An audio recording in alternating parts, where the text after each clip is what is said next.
Are you in? Paulie, can you hear me?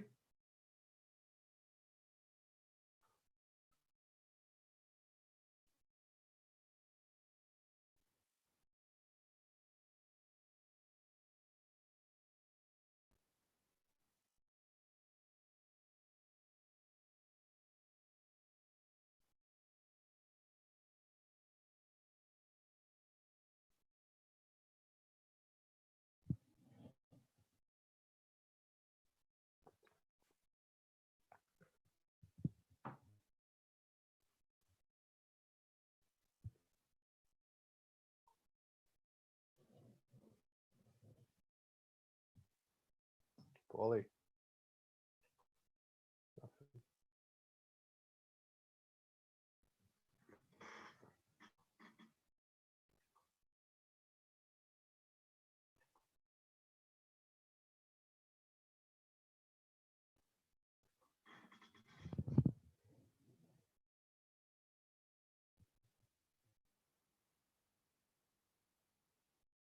Got no audio. Can you hear me? Is your audio off? No audio. I can't hear you.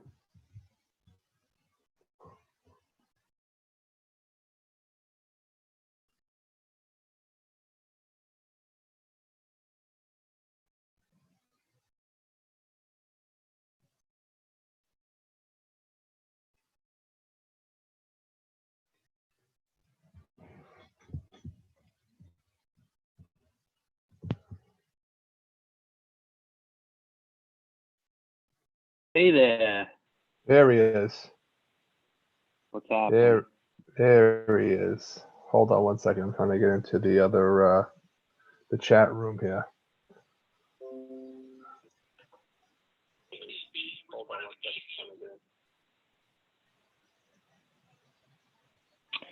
I dialed in instead of using my internet, so we'll see how this goes. See how that goes. If it starts freezing, you gotta let me know. What did you say? I said if it starts freezing, let me know. Oh well. I You look may very have to handsome. back out for a minute. You look very handsome today, by the way, in your blacks. No, you think so? Very handsome today. It's very kind. It's very kind. Yeah, you're pretty handsome yourself. Well, you know, Klein House. It's true.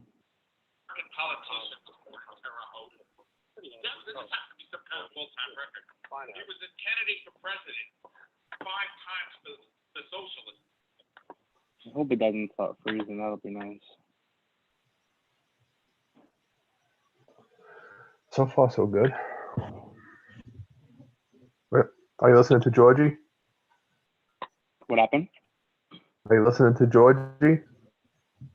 Yeah, I was a little bit. I was eating dinner, so. Yeah. Hold on one second. Hold on. But, it didn't work out that great for the Phillies. He only averaged 118 games played in those 4 seasons. 9 homers, 51 RBIs, 65 runs, 13 stolen bases. And that's 751 OPS. So I'm sure for their $5 million a season, that's, like I said, that was a lot back then. They expected more than that. Jeffries was a 2-time All-Star with the Cardinals in 93 and 94. Yeah, it's better to burn out than fade away, as I'm doing right now. Yeah, Malpass, that's some good stuff. But the Greg Jeffries stuff was actually pretty good today, that we were talking about earlier.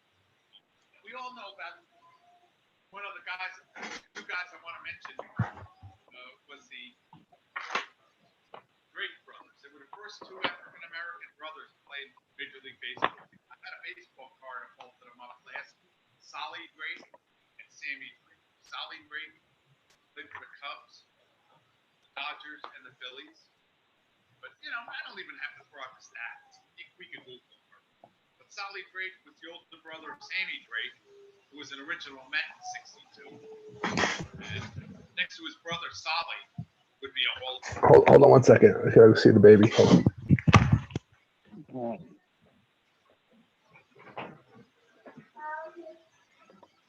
Daddy, come here.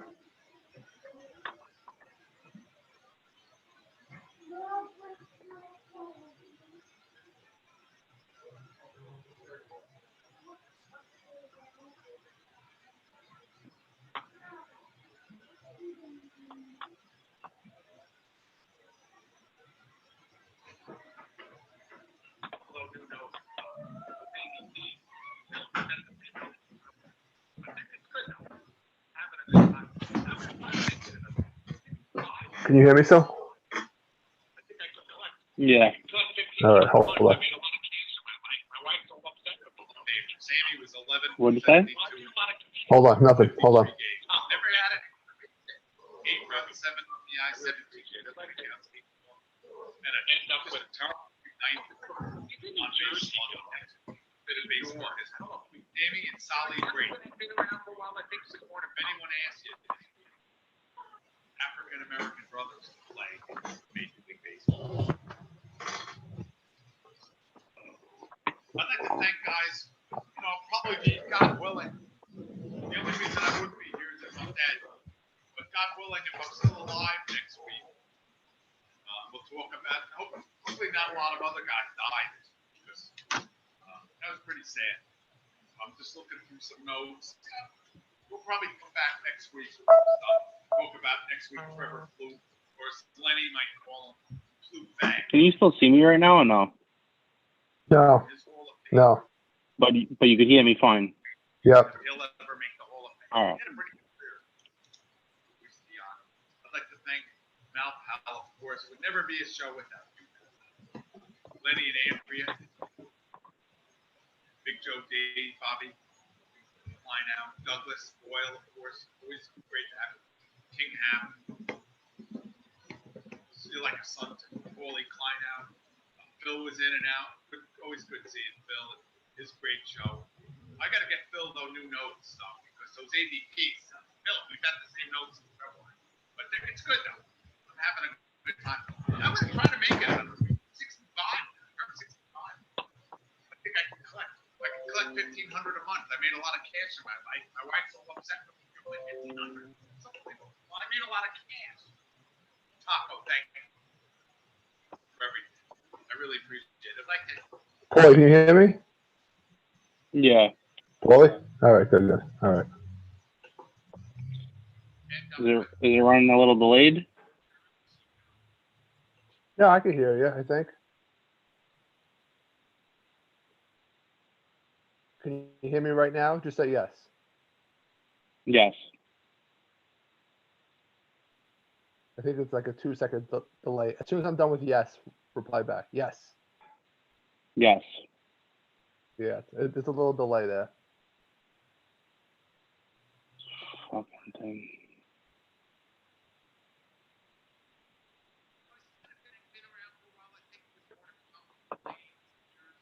Your video's coming in good right now, so and I think that's in real time. Kind of a little bit in my neck. Thank you, everybody. Really appreciate it.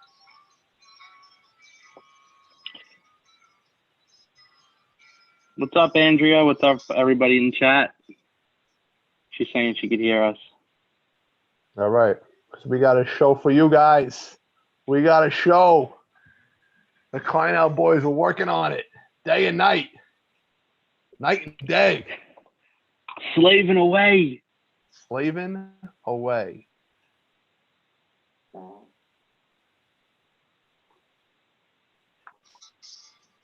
Hope my video doesn't freeze out on us. That'll be great. That's been dreadful. I'd love to get some music on like Georgie. He's always got some jams going. See, I would be the guy for that, but we have very different taste in music.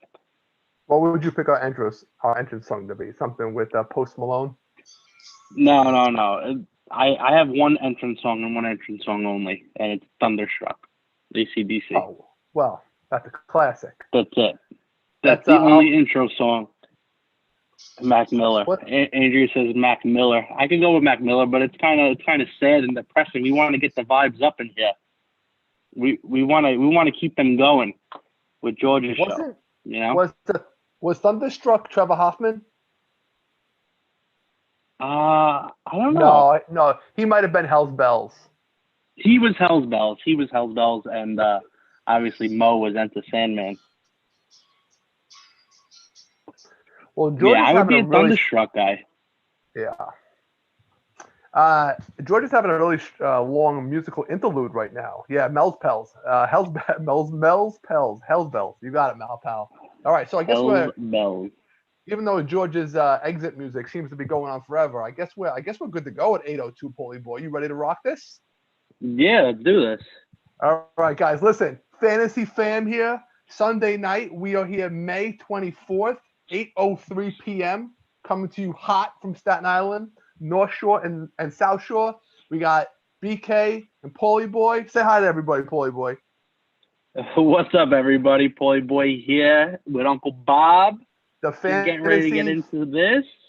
The fantasy fam. Now we are blood fam, but because you're here today, you are also in our fantasy fam. So keep the chat room going, keep the questions going, keep the comments going. We love it.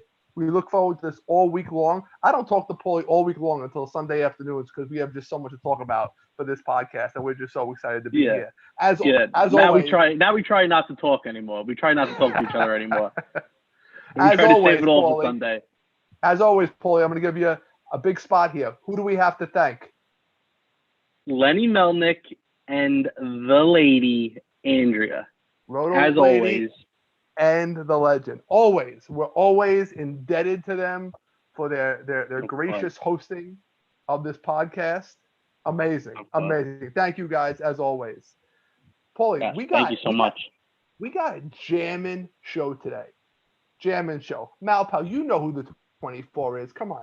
I mean, I'll give you a little hint. I'm a Met fan. I'm a Met fan, but I spent a lot of time. I spent 20 years in Boston, if that gives you any kind of an inkling. My favorite right-handed swing of all time. Even though he's a little tainted these days. I'm giving you lots of hints here, Malpal. Lots of hints. All right? Lots of hints. All right. Today's show. You ready for this? So we're going to talk a little bit about the safety protocol, 67-page document that MLB threw out there. It's really weird. It's going to be a real shakeup to everybody, the players, even the fans that are watching on TV. It's crazy. Not Dewey Evans. Not Dewey Evans. If Dewey Evans was 24, I'm surprised his number. And I know his number's not retired by the Sox, but it should be.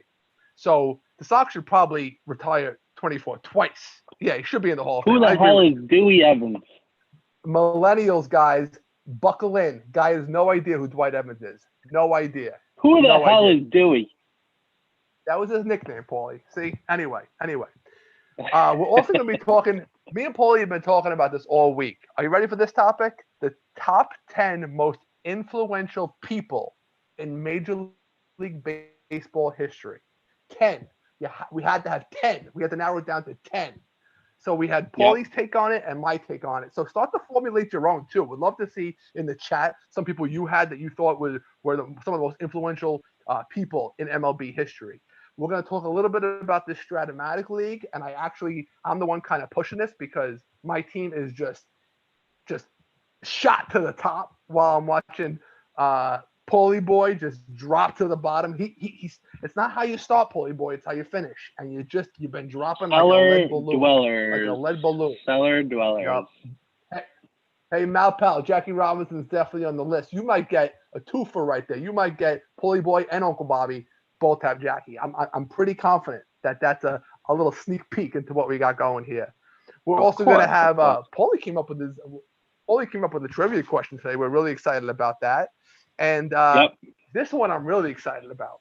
Really excited about it. This is, again, Paulie boy just bursting with ideas these days. Bursting. He said, listen, let's do this.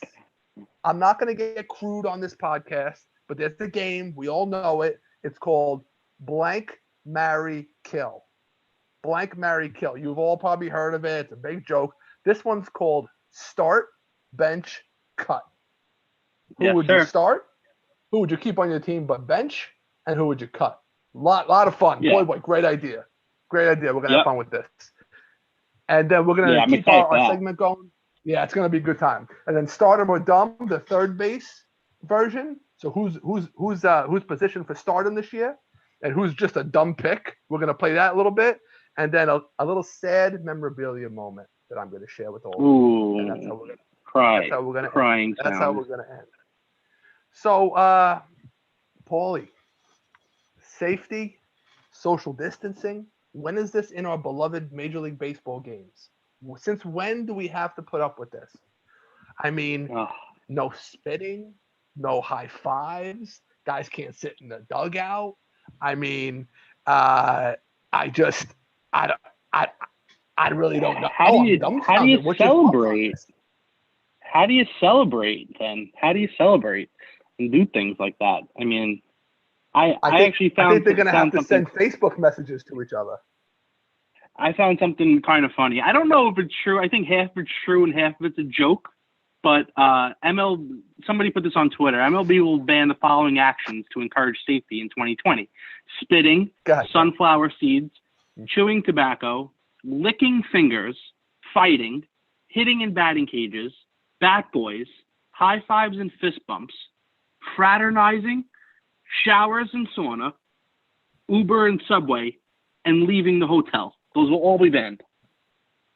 That's all banned in 2020. Right. I did hear the players are going to have to leave the stadium in their uniforms. Stinky. Yeah, no shower. You're going to get a lot of unhappy wives. I know Lenny's not a big fan of the no spitting. I mean, how do you stop that, right? Like you play ball, I play ball. Like how do you not? And I'm not a spitter typically, but when you're on the ball field, something just happens and you got to spit. You got to grab your junk a little bit. These are just rite of passage. How do you all of a sudden stop? Yeah, I don't think if I was playing, I don't think that's a rule I could follow, and I wouldn't really worry too much about people trying to enforce that rule. I mean, I'm not spitting on anybody. I'm not spitting like in the vicinity of anybody. I'm spitting like far away from people. So I would still do. And let's talk about this, right? Pitchers, like to get the feel on the ball. I mean, all of them, like, and are they going to stop? Are they going to stop blowing in their hands? Royals, no, what's up, I mean, my man? You're gonna need a new ball every pitch. Even though they already kind of do that. I'll tell you, the silver lining for me as a season ticket holder for the Mets is I think what they should do while maintaining social distancing, I think they should we've talked about this before, Paulie boy, let season ticket holders get in the stadium, have their seats, and fraternize with the players to some degree. You got to give them some space. I get it. We have to anyway by letter of the law. But like, imagine I'm sitting there and like my boy Jeff McNeil is 6 seats down, and I'm able to just be like, "Hey Jeff, you're up." like it's a softball game. Jeff, hey, grab a bat, Jeff.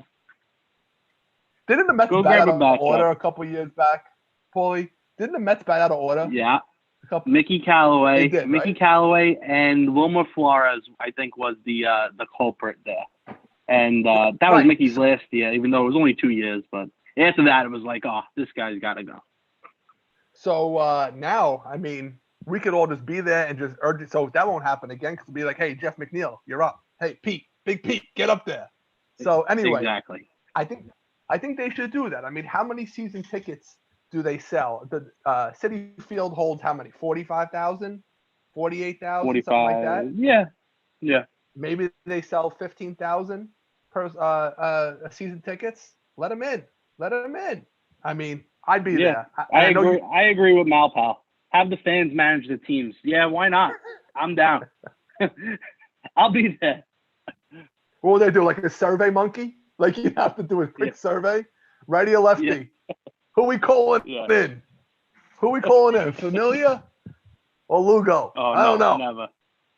I don't know. Be sent to, he'll be in Brooklyn with the Cyclones. Oh, man. If I was managing that team. Dugout phone's disinfected. So every time the pitching coach or the manager gets on the dugout phone, someone's going to kind of have to give it a wiping. Scrub it down. Unbelievable. I don't know what the heck this is. But, yeah, I mean, but again, the silver lining is to potentially have season ticket holders out there. And you brought up another potential, not to this piece in particular, but we talked about Harper's plan. Tell us about this, Harper's plan. So Harper's plan was to get a 135 game schedule in between, I think it was July to October, and he wanted to have a doubleheader on every Sunday. Now, if that plan goes through, come September, you're talking about doubleheaders on Sundays along with NFL football, sign me up, baby. Sign me up. That'll make up for these past 2 months, going on 3 months, and it'll be every sport lover's dream, in my opinion. I would set up 3 more TVs in my room, and you wouldn't hear from me the rest of the day. I'd probably lose a lot of money, in gambling and other things, ordering food, things like that every Sunday. But double headers in football all day, I can't imagine what life would be like. I'd probably quit my job. I like how it jumped to that extreme so quickly. Yeah. But like that's a September, October, November to dream of, right? Like 3 months of that would just be absolutely glorious. Doubleheader baseball game. Boy, it was a great point. I didn't even think of it when we talked last week, but having two 7-inning games and NFL football would just be outstanding. Outstanding. Oh my God. I would be so satisfied with what we just went through for the past few months to have something like that. Unbelievable. Yeah. Unbelievable. I really hope that happens. Good point, Paulie boy. All right. We're going to move into this piece that I am super, super stoked about, right? I think you said it to me like a week and a half ago, and I've been thinking about it on my way to work, on my way home from work, I'm laying in bed. The top 10 most influential people that changed the game or had influence on the game in baseball history. Right. So let me just read it before you get into it. Let me just read it what the actual thing was. This is something that I got off of Twitter. I got from a baseball reporter, Jason Catania. He said, "You've been tasked to tell the story of baseball using only 10 people tied to the game who most impacted it in some fashion: performance, rules, society, pop culture, money, etc. in chronological order." And he put out his list. I don't know. Would you like me to give that list, or you want to just get into it? Let's just get into it. Let's keep all outside influences out, and this is me and you. Me and you. All right. All right. You start it up. The Shaman. Oh, wait. Something just happened. Yeah, I see what just happened. My girlfriend is in the chat. We have been invaded. Special guests. We got Erica Barbella. Everyone say hi to Erica. Special guest in the chat room. Oh, goodness. She's in the fantasy fam, guys. Oh, my God. Double headers and football on Sundays, please no. I love it. I love it. All right. I already torture her on Sundays to begin with. All right, go ahead. Get into it. All right. Who's going first, me or you? You. Start it up. All right, here we go. The 10 most, BK's 10 most influential people in baseball history. Number 1, Abner Doubleday. How do you not go with the creator of the game? If you've been to Cooperstown, you've been to Doubleday Field, Cooperstown is dripping with nostalgia of baseball and Abner's touch on the game. Like, I know there's a lot of a lot of people think, it came from a game rounders. There's a lot of discrepancies and debate as to where baseball came from. Was it a Native American game, this and that? But let's be honest, Abner Doubleday gets credit for the creation of the game. Let's leave it right there. Let's not complicate it. So Abner Doubleday has to be my number 1. Has to be. That's a great one. Go ahead. All right. So that's my number 1. Number 2 is a no-brainer. Mal, you nailed this one too. The Babe. You can't not have the Babe, right? There's no name more synonymous with baseball than George Herman Ruth, right? 100% the Babe agree. is the Babe. The funny thing about Babe Ruth too is whether you're a Yankee fan, whether you're a Yankee fan or not, you probably have, all of you, an uncanny knowledge of Babe Ruth. Just because there's so much information out there, everybody knows who George Herman Ruth is, even though it's Babe Ruth, right? Everybody knows, for the most part, that he was from Baltimore, that he started with Boston, right? Like, he was a womanizer, he loved hot dogs, like all these things that people just know because he's Babe Ruth. He is who he is. Even if you don't like baseball, you know who Babe Ruth is. If you just like the movie The Sandlot, you know who Babe Ruth is. Absolutely. Paulie, I'm gonna do 3, and then I'm gonna let you do 3 because I have a baby crying in my ear. I can hear him. So I'm gonna give you my third right now. I'm gonna let him cry it out a little bit. All right. Number 3 for me. Number 3 for me is Kennesaw Mountain Landis. Okay. Kennesaw. I love the whole 1919 Black Sox scandal. I love everything about it. Every movie, read the books, Field of Dreams, 8 Men Out, all of it. I love it. But this guy brought uh, rules and enforced rules in baseball for the first time ever. Like baseball was such a gambling sport before that. Kennesaw Mountain Landis was a former judge who came in and just laid the law. So much so that even Pete Rose, over the last 40 years, had to abide by his ruling that happened in 1919, right? So Kennesaw Mountain Landis made an impact, huge impact on the game. So Paulie, I'm gonna let you go. Talk slow because I'm gonna be right back. Hold on, go. Alrighty. So let me pull up my list here. So after the Babe for me, because I pretty much started with Babe Ruth here.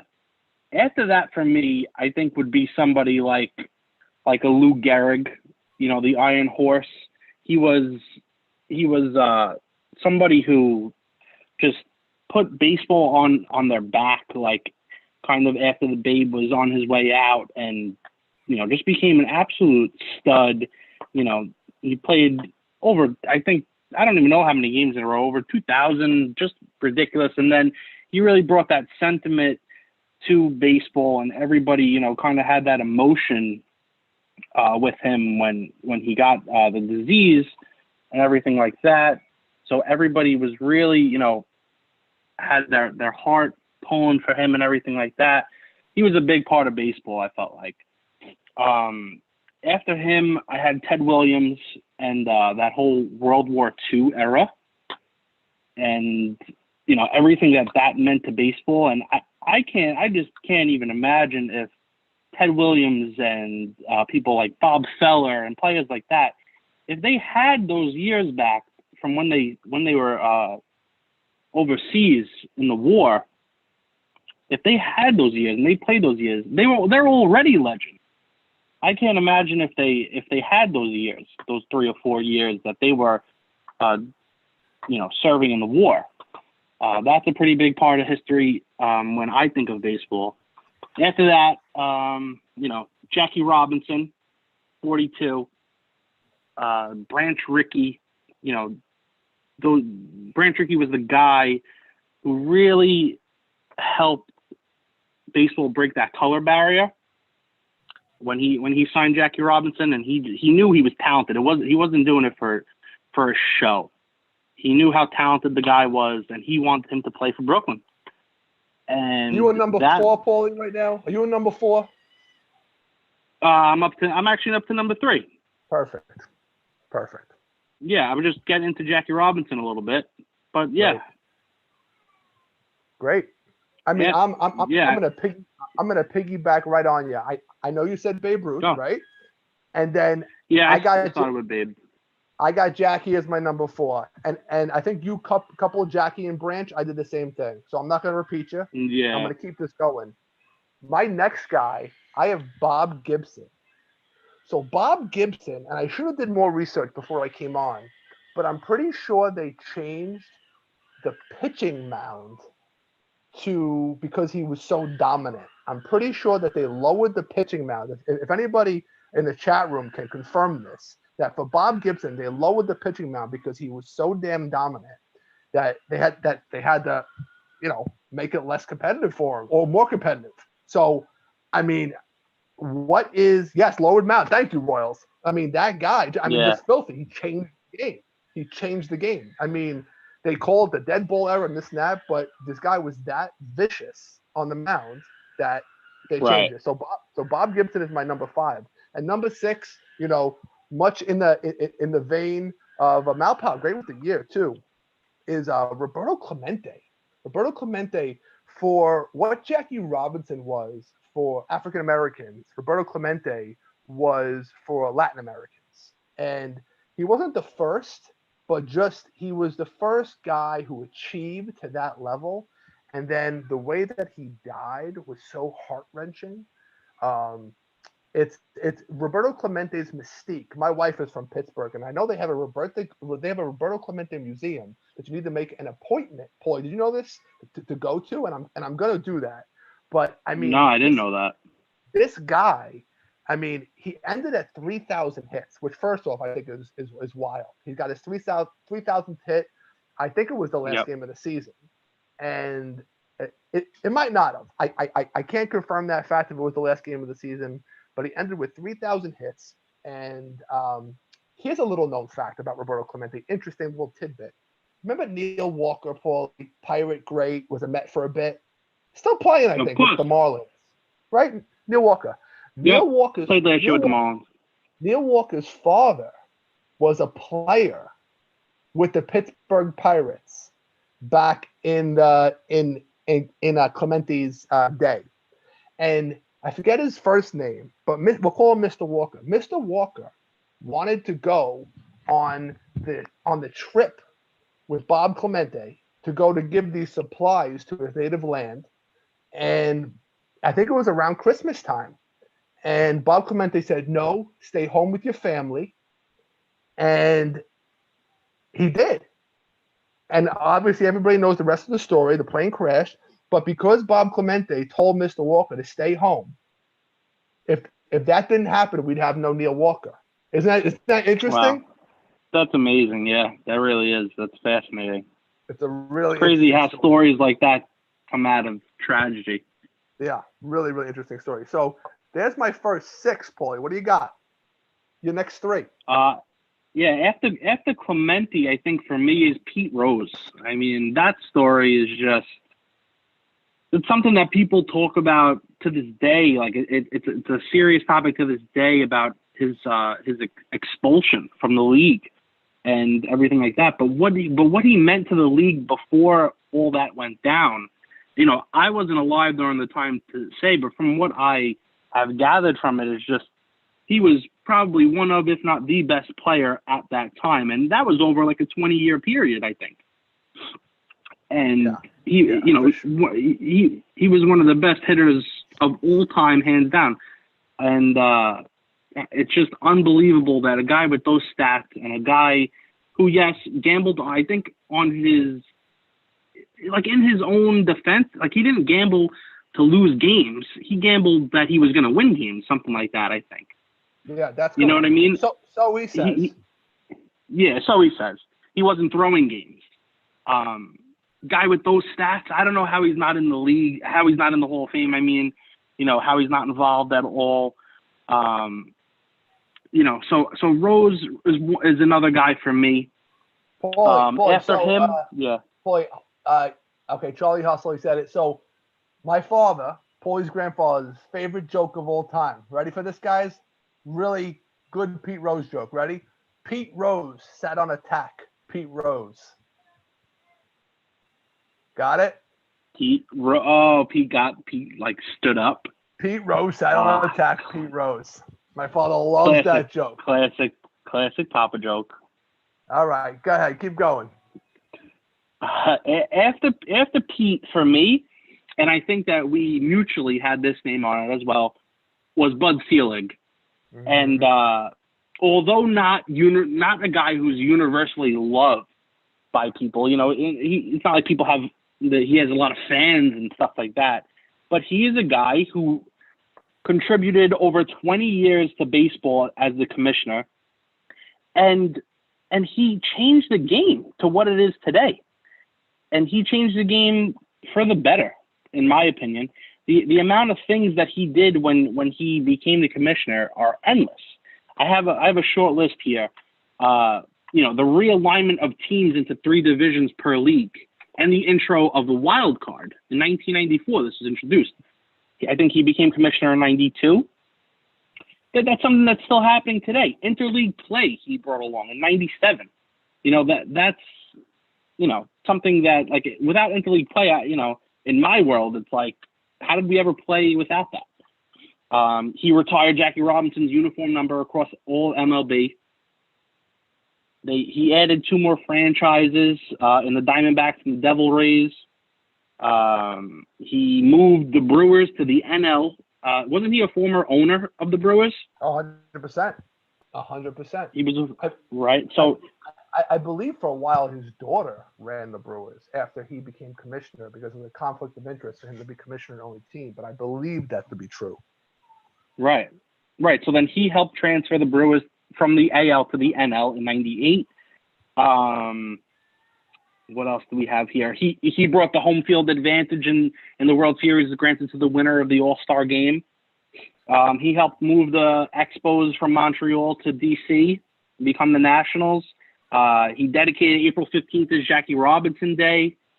Obviously the whole PED incident and the steroid era, he was the commissioner for. So he made those stricter policy for drug testing.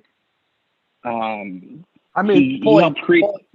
Paulie, there's a lot of shade being thrown in the chat room at Bud Selig, and I get it, guys. Like him or not like him, definitely influential though.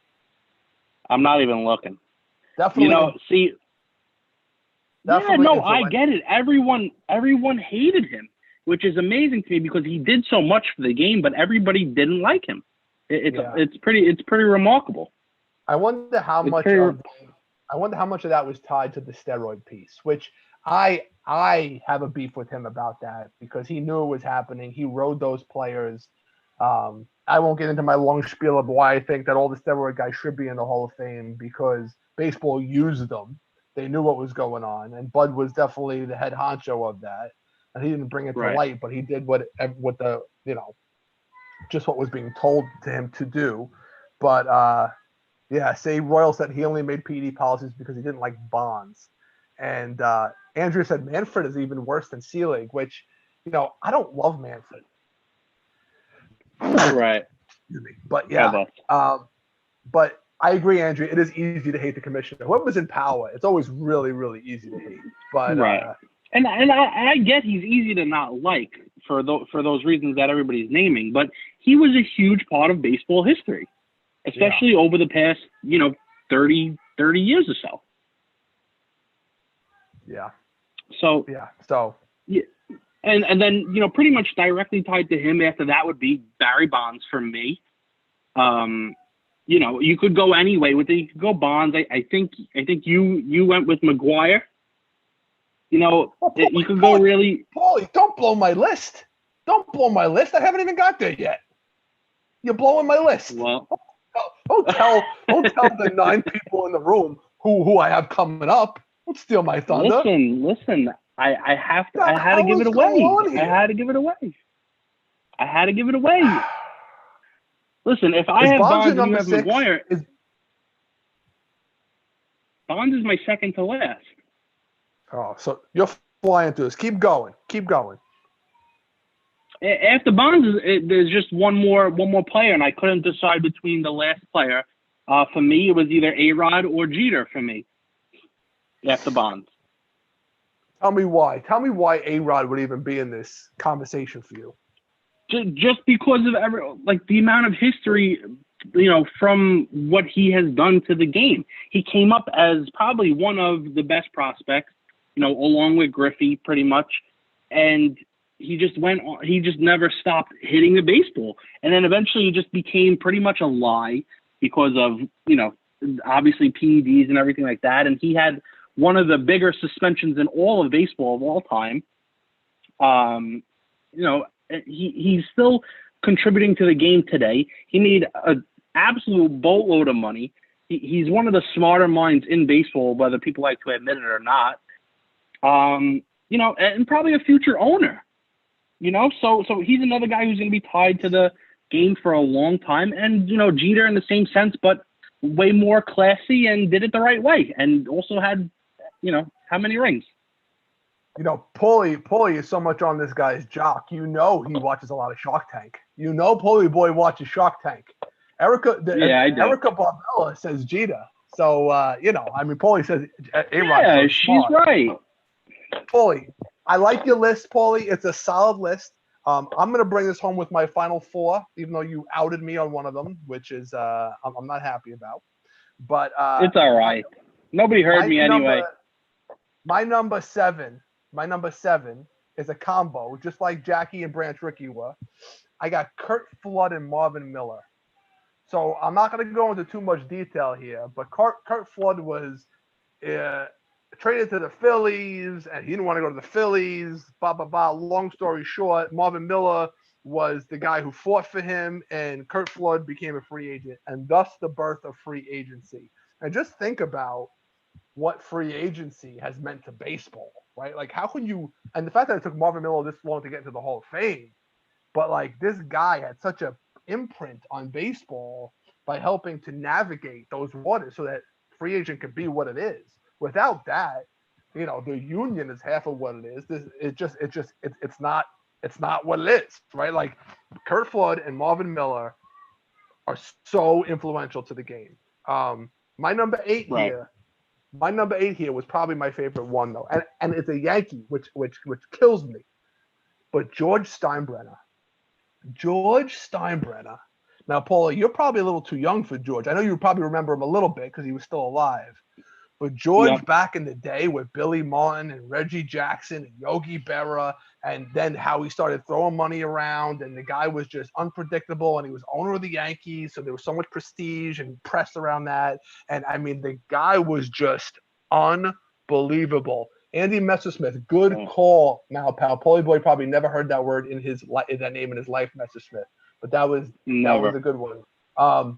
Andrea, I was upset too when George passed away. Very, very upset. Just because of this very point of what he meant to the game, right? His imprint is all over the game.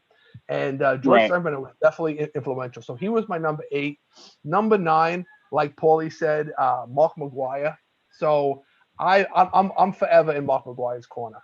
Forever in Mark McGwire's corner. I think 98 just brings back such good memories for me. I was in my sophomore, junior year of college, watching the Sosa McGwire chase. It was just an unbelievable summer. Baseball was on fire. You couldn't watch any news outlet without not seeing Sosa and McGwire updates. And then all of a sudden the steroid thing happened, and they turned their back on these guys.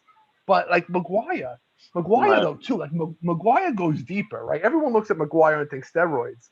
Back in, and who knows if he was on it back then, but back in 87, Mark McGwire hit 49 home runs as a rookie, Paulie. You know that?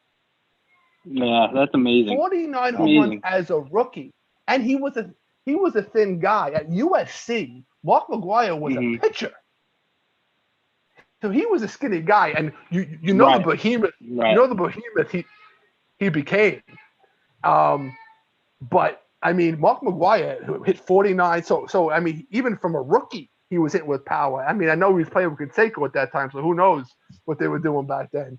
But I mean, he wasn't. Would you say he was a lot skinnier than Pete Alonso?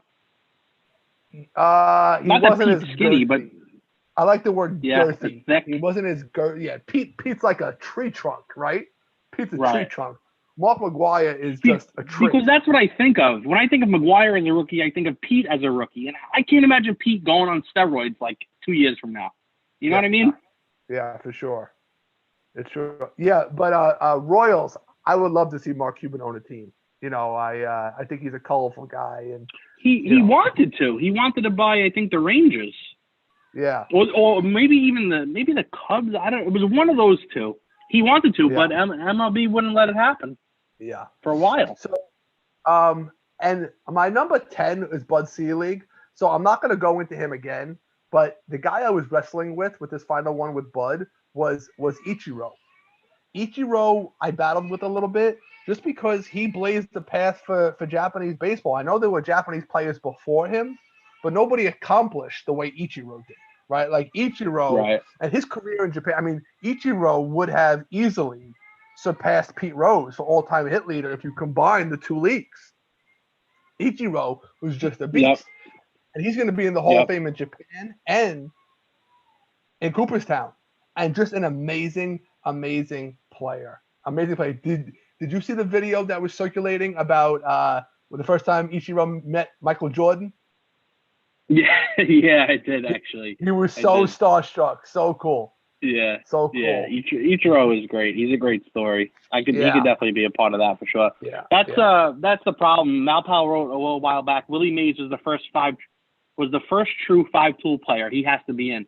That's the thing with this. There's only 10 names. So there's going to be plenty of guys who are left out that, people think should be in or whatever. And there's only that's 10 the beauty names of it, right? Ty Cobb, Mickey Mantle, Willie Mays, Cy Young, Walter Johnson, right? You could throw all these guys in there that were influential. But this is all list. Guys, come up with your own. Come up with your own. I love it. I love it. Great debate. So, yeah, great segment, Paulie. Way to pull this one out of the woodworks. Loved it. Let's jump into Stratomatic for a second. And we'll make this relatively. We're gonna make this relatively quick because I don't want to make you cry. I know you're an easy crier. Speaking of crying, I'm a sore loser. I know you're a sore loser, but like you were all high and mighty in that first 3 weeks when the Brooklyn Bullies were in first place for a while, and you just kind of lead ballooned. You lead ballooned, and I do have to say on air, I know I'm jinxing myself, but the worst win-loss record between teams in the league is the Bullies and the Shaolin Schmecks. You are 0-9 versus Uncle Bob. 0-9. 0-9, Paulie. How does that happen? That's tough. Tough. I'm thinking about dropping my whole team because of it. John Cryer is a great actor, George. Great actor. Great. They should know better than to let that happen versus you. It's not fair. It's not. It's just and I dropped Freddie Freeman. Freddie Freeman was a proud of you. Freddie Freeman was a top 5 offensive player last year and couldn't hit his weight. Horrendous. Unbelievable. I held on to him for more than half the season. Had to drop him. I don't know how this league works. I'm lucky to be sharing first place in my division right now. Who knows how it's going to play out, but it is what it is. Stratomatic is great. Andrea, I want to say thank you again for Stratomatic. I know Paulie's getting lazy with it, and I make fun of him because millennial, I haven't been paying attention. Yeah, no kidding. As your team drops to the bottom. I know.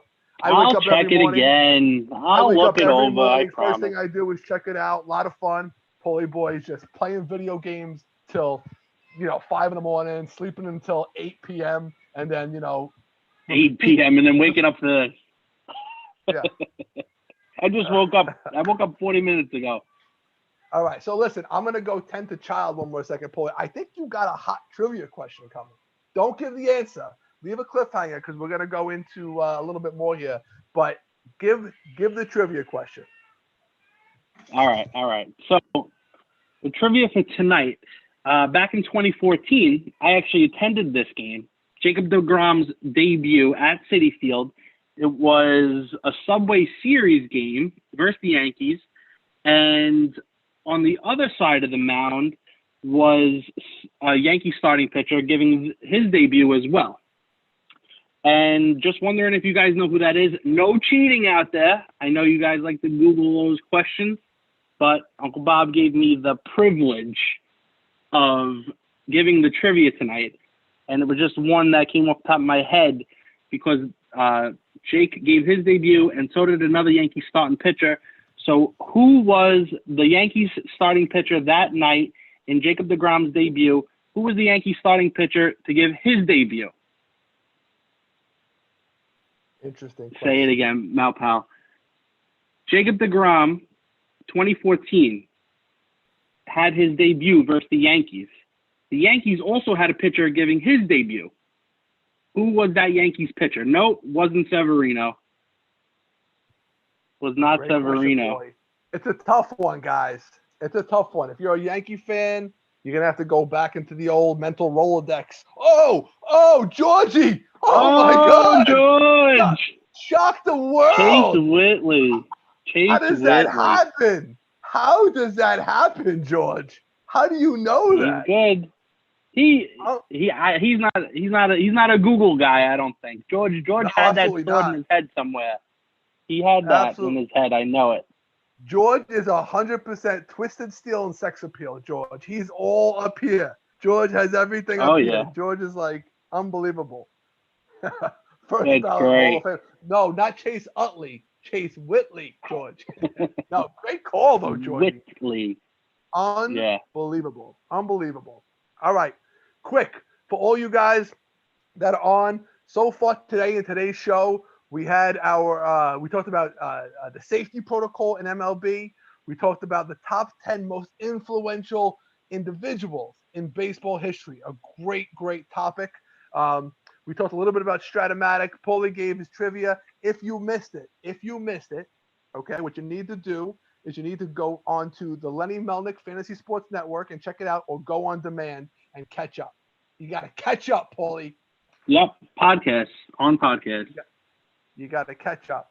I got a special guest here today. Come here. Hold on a second.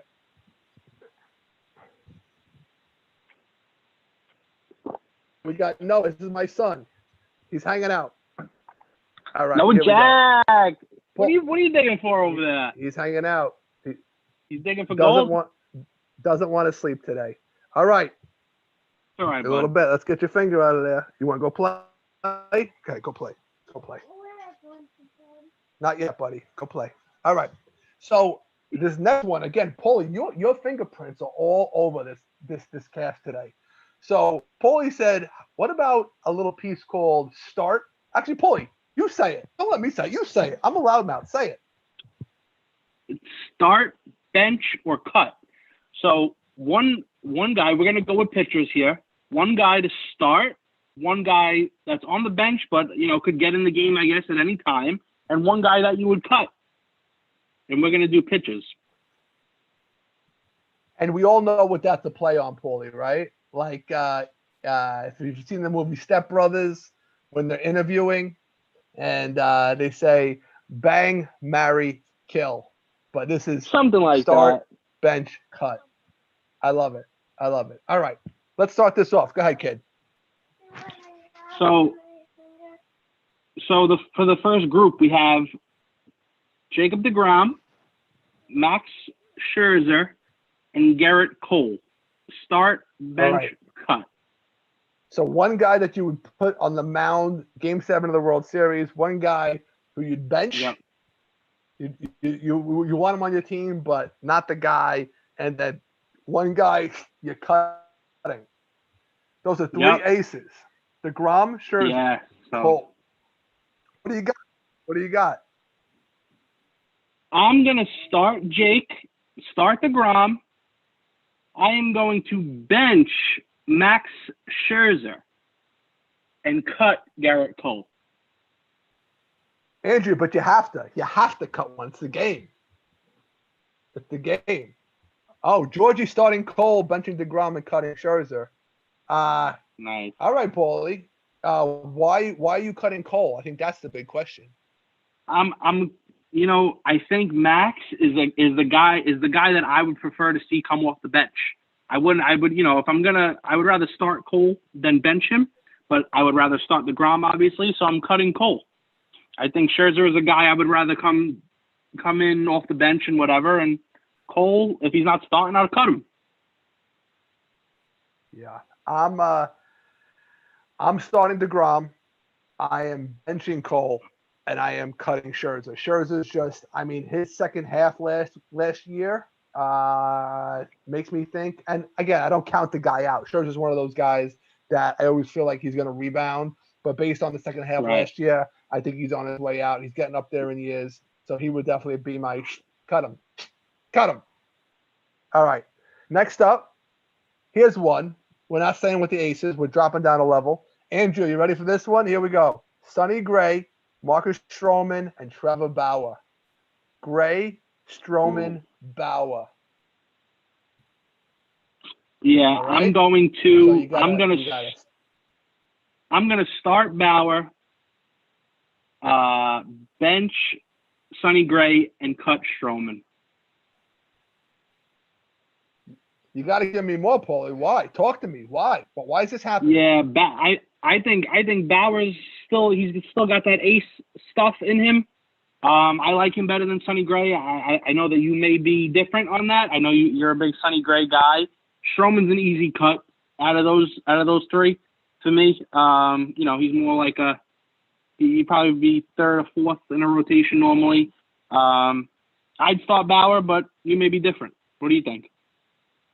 I mean, I would start Sonny Gray. You know, I'm a Sonny Gray guy, especially his K numbers exploded last year. So I think he figured something out. So I'm Sonny Gray all day. Marcus Stroman, I put him on the bench because I think he's starting to figure stuff out too. And Trevor Bauer, I know Andrew might cry. You're gonna cry. Georgie's talking about Bauer. He's had half of a good season so far. Everyone loves this guy because he's a big mouth and he's on Twitter and he's on Facebook and he's on the radio and he's all over the place. I know, I get it. He's a student of the game. I love him for that. But when it comes to the game, I'm gonna go with the other three.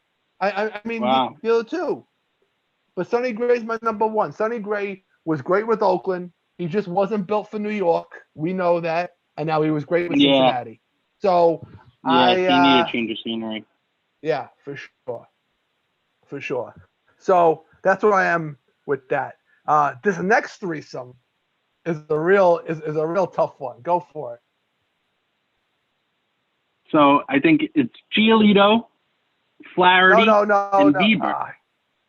That wasn't the three that I was thinking, but we'll hold. Okay, so we'll go with these ones. So no, it was Giolito, Paddock, and Eddie Rodriguez. Oh, I'm sorry. Yeah, don't mess up my segment. It's your segment. Don't mess up your own segment. Giolito, you have it written down. Yeah, I know, but I let you have the intro. So Giolito, Paddock, and Eddie Rodriguez. Go ahead. Giolito, Paddock, Eddie Rodriguez.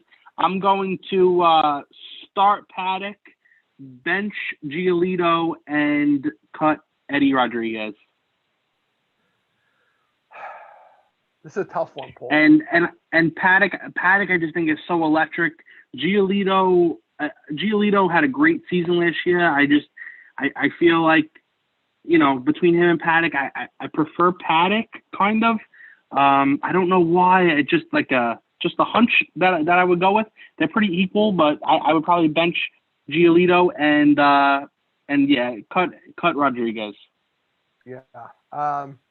Royals 29 says start Giolito and bench Paddock. And Malpal says Paddock is the obvious start of those guys.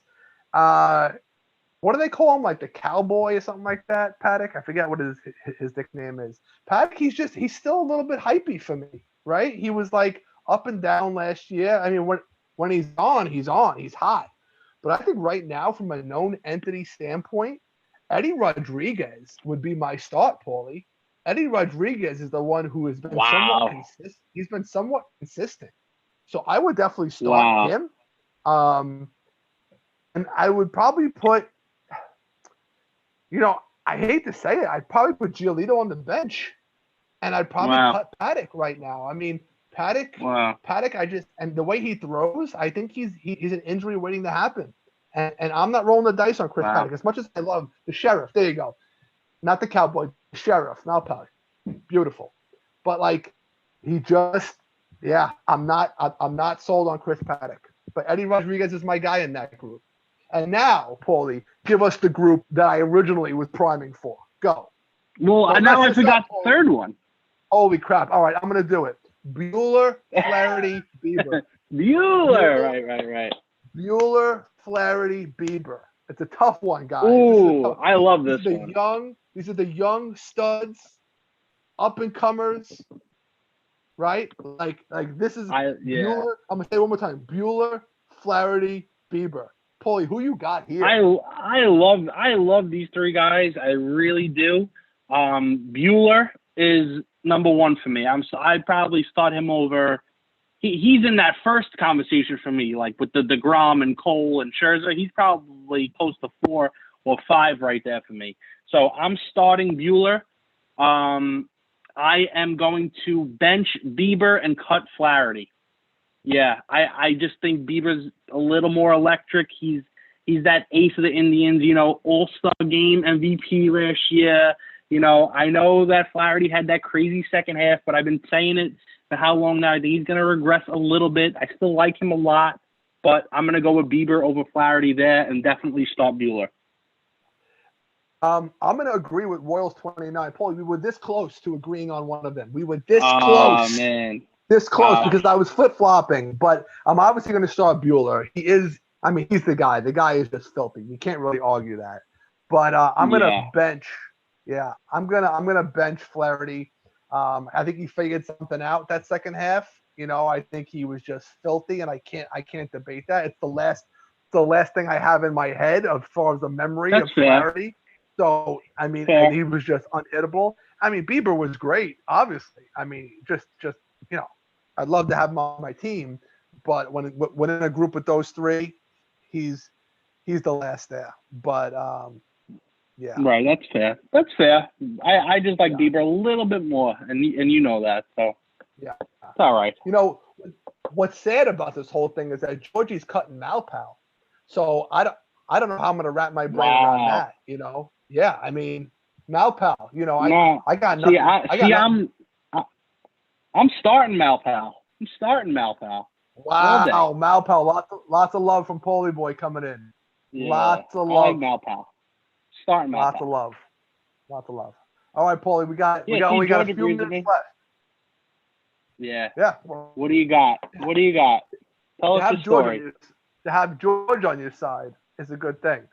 All right, guys. That's so great. I was gonna do Stardom or Dumb, the third base edition, but I'm gonna pause that for next week, and I'm gonna tell you I like to end with talking about my memorabilia. I grow my memorabilia collection. I got about 100 autograph balls.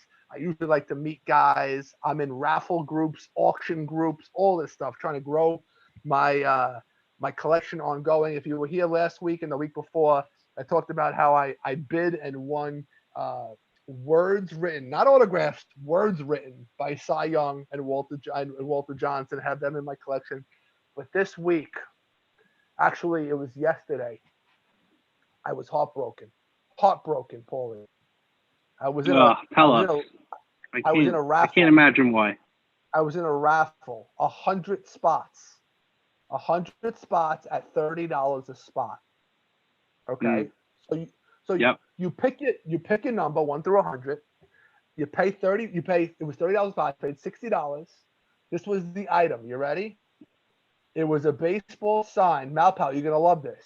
It was a baseball sign by Yastrzemski, Frank Robinson, Mickey Mantle, and Ted Williams.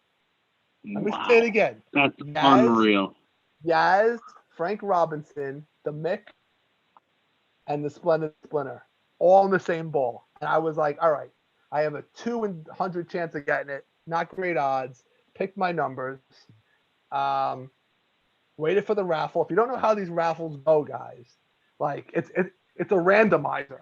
So it randomizes it. They got someone who does it, this and that, and then they show you all the rounds. So this particular one went 7 rounds, right? Went 7 rounds. No, not Mike Yastrzemski. Mike Yastrzemski. Or Mrs. Robinson. No. Paulie, who sings Mrs. Robinson, Paulie? Who sings it, Paulie? Come on, who sings it? Post Malone. Wrong, Paulie. Simon and Garfunkel. Come on, Paulie. I knew you didn't know that. I knew you didn't know it. I was close. Anyway, it went 7 rounds. When I looked at the history, round 6, if it would have went 6 rounds, I would have won. In the 7th round, I came in second. Oh my God. Of 100. Round 6, I was number 1. Round 7, I was number 2. Literally heartbroken. No, George. Paulie's never heard of that. Wait, hold on a second. We're talking about something very important here, Paulie. George. What? He said, Paulie, have you ever heard of Paul Simon and Garfunkel? Do you know who Paul Simon? Yes, I have. Tell me what are the songs they sing. Here we go. I can't tell you one of the songs that they sing. I know them. I know who they are. I know Garfunkel. I know who he is. I would say there's more likelihood that you know who Paul Simon is. Garfunkel is kind of like the side. I mean, Paul Simon's the guy. He's the guy. Oh yeah. Yeah, but no, anyway. They're not really. No, they don't really get played too often in this house. Yeah. So anyway, I can't believe that happened. So when you came in first for the 6th round, you probably thought like, oh, there's no shot I get it again next round. 100%. And you know me, that I slowly go up. Like I tease myself, like, okay, let's see what happened. Okay. And then I hope that I won. I usually don't. And I was like, when I saw that, and like by the time it set in, I exited the group. I deleted it. I said, I'm done. I'm not doing this anymore. If I want a ball, I'm going to go buy it. I'm not doing any more of this raffle crap. Driving me crazy. But that's a torture, man. I feel so bad for you. Yeah, it's all right. Another one will come around. Malpal, great song, Bridge Over Troubled Waters. One of my favorites. And Paulie, you know the Disturbed song? Hello, darkness, my old friend. Yeah. That's the original. Was them. Simon and Garfunkel. Was Simon and Garfunkel. Man, you are learning things. Like, you come up with good segments. You are learning so much. You're going to leave these segments with so much of a wealth of knowledge of music. By the time we get like Georgie and are playing music, man, you're going to be so well-rounded. I don't know if Eric is still on here, but Erica, hold on to this guy. Hold on to this guy. Because by the time this is done, he is going to be a commodity. This guy is going to be like just like a quadruple threat. He's going to know his music. Right now, he's got Post Malone, and that's it. Anyway, should we copy George and make Simon Garfunkel our exit song right now? I wish we had music. Can you do some music? I don't know. Let's see how it sounds. Let's not. Next time we'll work on it. Next time we'll save the Simon and Garfunkel. All right, George. I wish you were my father. George, all we would do would be talk baseball and go to ball games and by the acoustics on your podcast, I'm assuming that you're in the kitchen or the bathroom.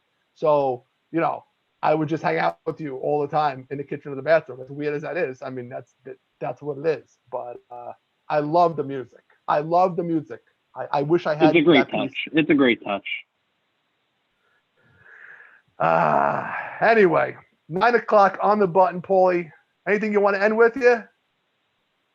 No, that's it. I think we had a great show. I love everybody who's interacting with us, and we had a great time as usual. Be back this time next week. Paulie, hopefully, we got 11 people in the room. This is like a banner day. We're growing. We're growing our fan base. Oh, 11. That's a new fantasy fan record. Hold on. Your girlfriend's on and my wife is on. So I have to say thank you to Crystal and Erica for being on. They're definitely bolstering our numbers. BK schooling us in everything from music to movies. That's my Aunt Crystal right there. She's hyping you up. The funny part is Paulie calls Aunt Crystal. They're literally 3 years apart. 3 years apart. I'm the old creepy guy. Anyway, thank you to Andrea. Thank you to W. Boyle. Thank you to George. Thank you to Lenny, Malpal, Royals. There's a guest, Waldo. I don't know who that is, but I love you. Guys, thank you for being on the show. We appreciate it. Great show. Crystal, should you be working? I'm here babysitting. I can't say that anymore, right? I'm not babysitting. I'm parenting. Somebody yelled at me once. You're parenting. That wouldn't be babysitting. I'm literally parenting. Noah's right here looking at me. No, you want to say goodbye? No? Okay. All right, guys. That's our show. See you next week, 8:00 Sunday. Fantasy Fam with BK and Paulie Boy. Love you guys. Love you guys. See you next week. Catch you later.